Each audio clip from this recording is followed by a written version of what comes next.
Olá, galerinha, tudo bem com vocês? Passando aqui para a gente responder algumas atividades do material didático de vocês, tá? Peguem aí a página número 10 e número 11. Páginas número 10 e número 11. O professor vai ajudar vocês a responder essas questões que estão propostas aí do material de língua portuguesa, tá bom? Pessoal, vamos lá, acompanha, por favor. 9, questão número 9. Considere o seguinte texto para responder as questões propostas. O que é que existe de texto aí, propriamente dito, né? Para se analisar um texto, pessoal, para poder ter uma interpretação textual plausível, compreensível e interpretada da forma coerente como ela deve ser, eu preciso ter duas nuances, duas características. Eu preciso estar conectado ao texto diretamente, ao que ele diz, e eu preciso estar coligado ao contexto e ao conhecimento de mundo que eu detenho para a minha interpretação com este, né? E saber por onde e que campo é que ele está permeando as suas características, a sua interpretação, né?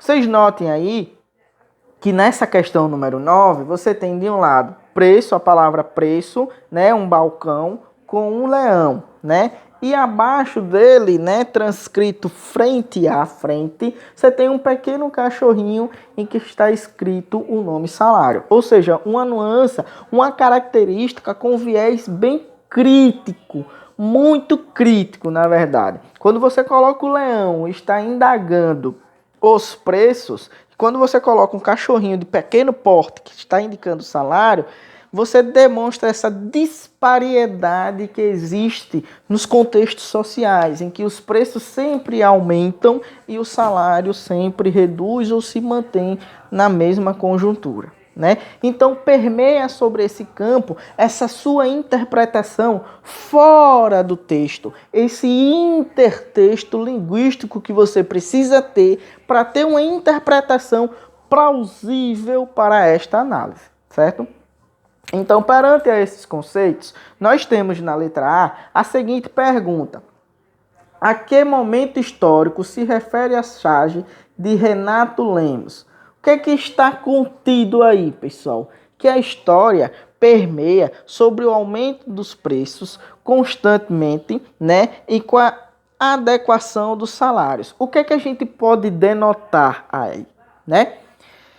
Antes de uma constituição plausível, né? Antes da adequação das regras lá de Getúlio Vargas, implementadas para uma CLT plausível para um trabalhador, se pagava muito pouco, muito baixo para uma mão de obra, seja ela de boa qualidade, né? Ou de uma qualidade inferior. Isso também está contido, pessoal, na época da escravidão. Lembra? Na época da escravidão, aqueles negros que lá estavam sempre viviam devendo aos seus senhores, porque a mão de obra dele era muito barata. E aquilo que ele consumia em termos de alimento dentro daquelas características em que eles viviam era muito alta. Né? Então a gente pode fazer essa nuance, esses contextos históricos presentes da nossa história. Eu preciso deter dessa classificação de intertexto para interpretar essa pequena chargezinha, essa pequena imagem, tá bom? B. Quais problemas são denunciados por ela? Eles são recorrentes? Então, note que os fatores históricos ainda são fatores pré-existentes, né? Vocês imaginem hoje, atualmente, uma família com 4, 3 pessoas, tendo que pagar água, energia, luz, dentre outros adereços, com o auxílio que estão recebendo apenas de R$600, com um salário mínimo apenas de R$1.000 e poucos. Ou seja, há uma disparidade muito grande, enquanto outras pessoas ganham muito para se trabalhar pouco. Então ainda hoje existem esses traços sociais dentro da nossa sociedade, infelizmente, né? Pessoal, questão número 9, tranquilo, né? Questão número 10. Observe as campanhas publicitárias a seguir, tá? A Praia de Atalaia é um aquário natural, que um dia será fechado para o público. Corra antes que esse dia chegue. E aí tem lá embaixo, porque a vida é agora, imagem adaptada a imagem adaptada para com um cartão de crédito, cartão Visa, né? Do lado nós temos uma imagem. Vamos nessa. Vamos de prazer, conforto e sofisticação. Também é uma campanha publicitária que permeia adjunto à campanha anterior dos moldes capitalistas existenciais, certo? Então a pergunta vem o seguinte: as campanhas publicitárias exploram na maioria das vezes alguns desejos que os homens modernos em geral querem realizar. Homens modernos, quase que não sai a palavra, né? Com a sociedade vivenciada na concepção capitalista, tá bom? Que desejos são esses presentes, respectivamente, na publicidade do cartão de crédito e no automóvel? Desejo da compra, né? Do ato de comprar, de querer comprar, da vivência capitalista. Eu compro um lápis, eu quero outro mais bonito, e etc, etc, etc, e etc. Então, esses são os desejos que permeiam nessas nuances, nessas características. B. De que forma a influência da publicidade na busca de realização desses desejos pode ser prejudicial aos indivíduos? Às vezes, pessoal, você não está precisando comprar aquele material, né? Mas aí aparece uma propaganda tão linda, tão belíssima, que você se apaixona e aí acaba se endividando ainda mais para ter aquele ato de compra. Então, permeia sobre essa característica prejudicial. Às vezes você não está precisando daquele produto, mas você, pela campanha publicitária que foi embutida dentro daquele produto, você vai lá e acaba comprando. Ou até mesmo o produto não é nem de boa qualidade, mas pela campanha publicitária que ele fez, acaba se tornando um check-up geral, né, em todas as diretrizes, tá bom? Vamos para a questão número 11. Para a questão número 11, nós temos que analisar essa chavezinha aí, tá? Observe essa tirinha. Esta tirinha e responda a questão 11. Seu cão tem problemas de comportamento? Na primeira imagem, nosso cão precisa de treinamento, ele ataca todo mundo, tá? E na outra, meu cão precisa de treinamento, ele não morde ninguém. Na primeira característica, nós podemos interpretar, entre aspas, né, esse contexto que existe um casal, né, e que o cãozinho pequenininho, ele é brabo. E aí ele ataca todo mundo que chega. Já na segunda nuance, na segunda interpretação, nós temos um fortão em que ele carrega um cachorro de uma raça assim, com um porte físico mais avantajado, né? E que ele não ataca ninguém. Então são duas percepções diferentes. Enquanto um é para ser o cãozinho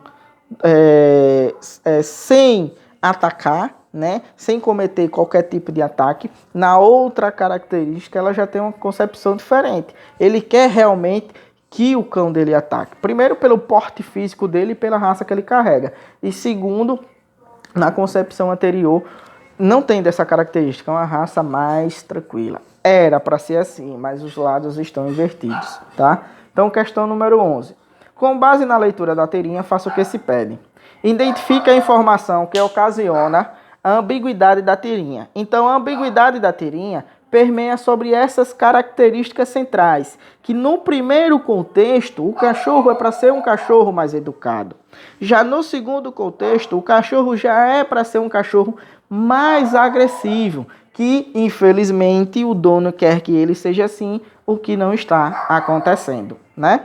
E na B, por que esta ambiguidade gera humor? Por conta dessas características. Porque na primeira é um casal que não quer um cachorro brabo, né? Ele quer uma raça mais tranquila. Já na segunda concepção, não. O fortão quer um cachorro bravo, mais ativo, né? Ele quer essa característica de cachorro. Então, desta forma, gera o humor da tirinha propriamente dito.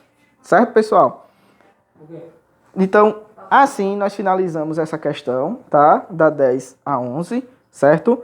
Vamos só para a questão número 12, itens A e B, certo? E vou deixar depois uma atividade proposta para que vocês respondam a questão número 13. Questão número 12, finalizando, A e B. Leia atentamente o trecho abaixo da letra da música Divino Maravilhoso, de Caetano Veloso e Gilberto Gil, composta em 1968. Lembrando que essa data será de suma importância para a característica interpretativa da questão posterior. Pessoal, na letra A, nós temos a seguinte característica. Levando em conta o jovem a quem o texto fala, explique a relação de tudo é perigoso e tudo é divino. É maravilhoso. Presta atenção. Levando em conta o jovem a quem o texto fala, explica a relação. Tudo é perigoso e tudo é maravilhoso. Olha, pessoal, na primeira concepção, nós temos, atenção, tudo é perigoso. Atenção, menina, né? Temos essa nuance de ser do gênero feminino, atenção, menina, e para a forma como está sendo inserida, nós denotamos que esta pessoa ainda está começando a sentir seus prazeres da vida, está começando a ver a vida, né? Está começando a vida dentro de um contexto social. Então, por isso que ele reflete essa característica. Atenção, menina, tudo é perigoso, mas também tudo é divino, é maravilhoso. Então, é preciso você estar atento para seguir os caminhos que sejam certos e os caminhos que sejam errados, tá bom? E na letra B, considerando o contexto social, político e ideológico da década em que a música foi produzida, que interpretação é possível fazer dos versos? Não temos tempo de temer a morte. Pessoal, eu disse lá no comecinho da questão que era importante a data. Essa data de 1968 permeia sobre o regime militar na época existencial aqui no Brasil. Então, quando ele diz assim, ó, não temos tempos de temer a morte. Acontecia muita morte naquela época por causa do regime vivenciado dentro do ambiente em que cá o Brasil estava vivendo. Pessoal, assim a gente responde, né? Dou uma interpretação de resposta para vocês, tá certo? Qualquer coisa eu estou disponível para sanar todas as dúvidas possíveis. Tchau!